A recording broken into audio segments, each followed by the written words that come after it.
പുട്ടുപൊടിയാണ് സാധാരണ പിടിക്ക് നമ്മൾ യൂസ് ചെയ്യുന്നത്.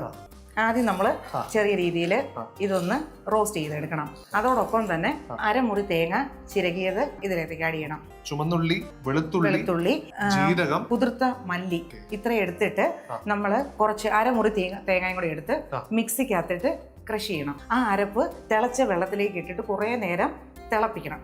ആ തിളച്ച വെള്ളം നമ്മൾ ഇതിനകത്തോട്ട് ആഡ് ചെയ്യാൻ പോകണം.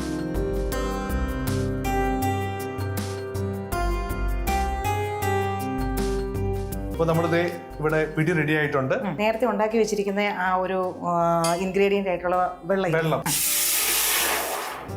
ചേച്ചി അപ്പം ഏകദേശം തിളച്ച് വരുന്നുണ്ട്. അതെ അതെ.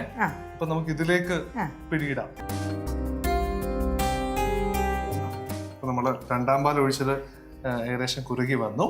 ഇനി നമ്മള് ഒന്നാം പാൽ ഒഴിക്കാം. തലപ്പാൽ പിടി റെഡിയാണ്. ഇനിയും ടേസ്റ്റ് ചെയ്യാൻ പോവാണ്.